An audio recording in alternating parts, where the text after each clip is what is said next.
ഇന്ന് നമുക്ക് വെണ്ടയ്ക്ക തക്കാളി തീയിൽ ഉണ്ടാക്കുന്നത് എങ്ങനെയെന്ന് നോക്കാം. ആദ്യം ഒരു പാൻ ചൂടാക്കി അതിലേക്ക് 2 ടേബിൾ സ്പൂൺ വെളിച്ചെണ്ണ ഒഴിക്കാം. 1/4 കിലോ വെണ്ടയ്ക്ക കഷ്ണങ്ങളാക്കിയത് വെളിച്ചെണ്ണയിലേക്ക് ഇട്ട് കൊടുക്കുക.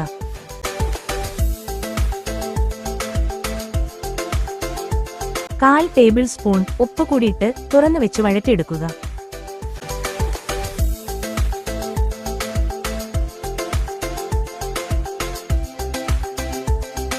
ഇത് വഴന്നു വരുമ്പോഴേക്കും മറ്റൊരു ചട്ടി അടുപ്പിൽ വെച്ച് 1/2 കപ്പ് തേങ്ങ വറുത്തെടുക്കാം. 1 ടീസ്പൂൺ വെളിച്ചെണ്ണ കൂടി ചേർത്ത് നന്നായി വറുത്തെടുക്കാം. തേങ്ങ നന്നായി വറന്നു വന്നിട്ടുണ്ട്. ഇനി ഇതിലേക്ക് 1/2 ടീസ്പൂൺ മഞ്ഞൾപ്പൊടി, 1 ടേബിൾ സ്പൂൺ മുളക് പൊടി, 1/2 ടേബിൾ സ്പൂൺ മല്ലിപ്പൊടി, 1/2 ടീസ്പൂൺ ഗരം മസാലപ്പൊടി എന്നിവയും കൂടി ചേർത്ത് നന്നായി മൂപ്പിച്ചെടുക്കുക.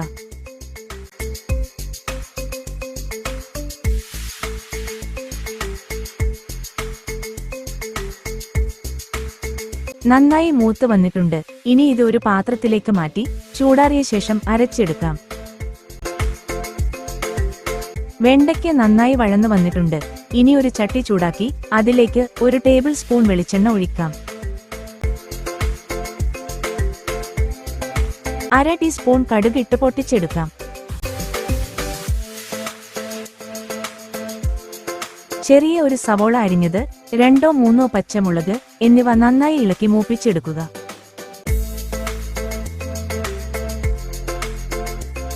ഒരു തണ്ട് കറിവേപ്പില,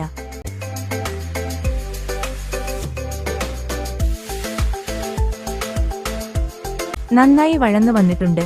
ഇനി 2 തക്കാളി ചെറുതായി അരിഞ്ഞത്, 1/4 ടീസ്പൂൺ ഉപ്പ് എന്നിവ ചേർത്ത് അടച്ചുവെച്ച് ചെറുതീയിൽ വേവിച്ചെടുക്കാം.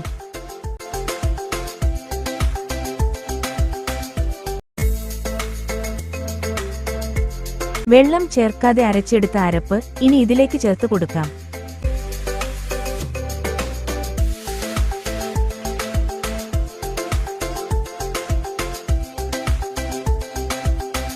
ചാറിനാവശ്യമായ ചൂടുവെള്ളം നന്നായി ഇളക്കി ഇതിലേക്ക് ചേർത്ത് കൊടുക്കാം.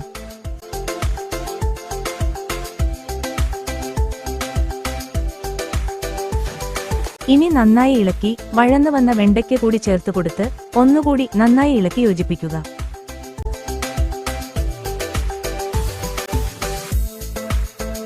ഒന്ന് തിളച്ചു വന്നാൽ മതി. രുചിയേറിയ വെണ്ടയ്ക്ക തക്കാളി തീയിൽ തയ്യാറായിട്ടുണ്ട്.